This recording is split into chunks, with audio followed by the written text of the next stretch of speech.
All right. Whoa. Dropped something right there. Did not want that to spill out. Fortunately, I had my cap on. So I guess that means Spirit is telling me to make no more excuses. You'll be making this video. Good for Spirit. And that's the way we should have it. That's the gratitude we should have for the whole universe. Is that there is a hidden force guiding all of us. And while this channel does come off a bit ceremonial, magician-y, I would not consider myself a ceremonial magician. I don't consider myself right-hand path. I don't consider myself left-hand path. I don't consider myself either of those. Not because I don't like labels. If I find a good label, I would definitely include it. But I do a quick pause to scratch my face because I was a bit itchy and sweaty. Back to the video. So, as I was saying,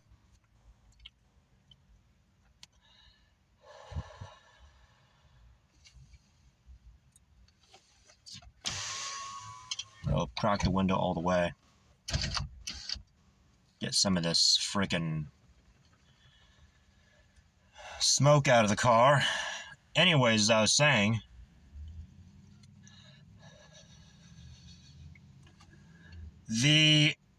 I don't consider myself a ceremonial magician. Although, yes, I do practice ceremonial magic. I just don't really have any particular group that I 100% agree with. I mean, there are ones that I am very close to that I shouldn't say group that I agree with. I mean, there are groups that I do agree with. I get as a group, I would come to a consensus with. But there's no one individual that I 100% agree with on every single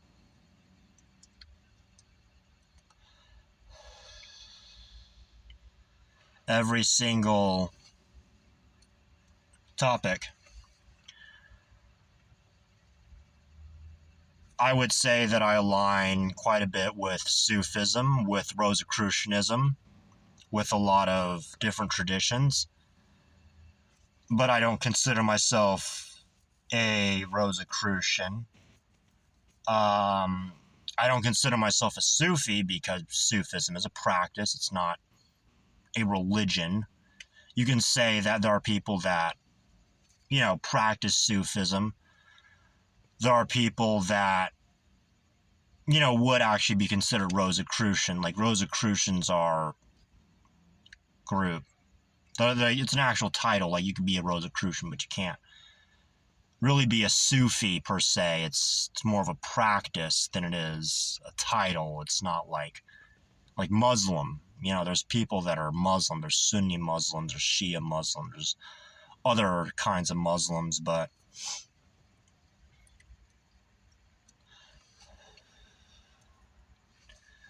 yeah, I've been away from my recording equipment for a while. Haven't really had the chance to really use it. My desk has been completely cluttered, so there's that. And so we'll just have to do with what we have, but I promise I will keep up on it. So I have 23 episodes so far, and if that comes out to one episode per week, that would be just shy of 6 months. And by that metric, I've delivered more than one video per week on average. I know there's been a few weeks where I've missed out on an episode here and there. But for the most part, I do have my ways of catching up. And that's part of why I haven't had any programs yet, nor any paid programs, because I know that As of now, I know that I won't be keeping up with the obligation of having to put out a new video every single week. With that being said, let's get to the meat of the video. Fake it till you make it. Why do you fake it till you make it, and why does it work? Simple reason. I made in the short previously was the Tree of Life. In the Tree of Life, everything comes before Malkut. Everything. All the Sephirat come before Malkut, and just before Malkut is Yesod. Yesod, being the Sephirat of the moon, the lunar Sephirat, is responsible for dreams. The moon corresponds with dreams, the subconscious, the emotional mind. And sometimes when we get emotional, we know that we don't have the best judgment of differentiating reality from non-reality. There's some people in that car over there probably thinking like, why is this guy talking to himself?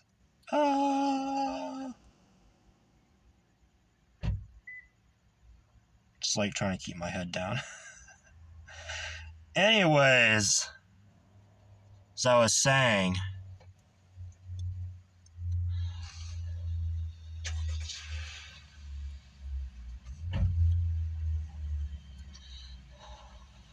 that's why I fake it till we make it. But if you want to be more specific, we can look just at the supernal triangle. Keter, Chokmah, and Binah. Because on the Sephir of Chokmah, that corresponds with Neptune. Now, I know Neptune is in modern astrology and not in traditional astrology. It's not a traditional planet. But with that being said, it still works for a model of fake it till you make it. Why is that?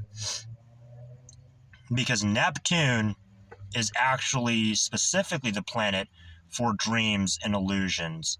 And Neptune is the modern ruler of Pisces.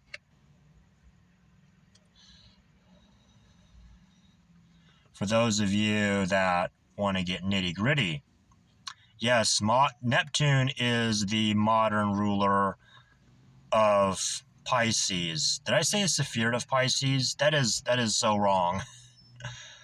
I'm not sure if Pisces has a Sephirat because I'm not sure if Pisces corresponds with Hesed or I think that's Sagittarius. Oh geez, I'm like an idiot right now. Not knowing my tree of life. No. Well, Pisces can correspond with either Hesed or Chokmah, but in this model we're going to use Chokmah because we're talking about illusions. And once again, fake it till you make it.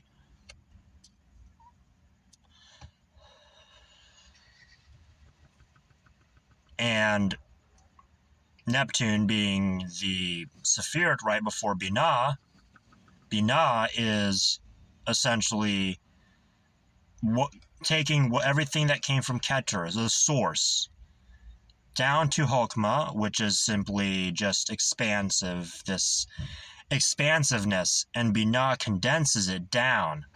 So we have the triangle at Binah, the first plane of manifestation, a 2D shape, a two-dimensional shape.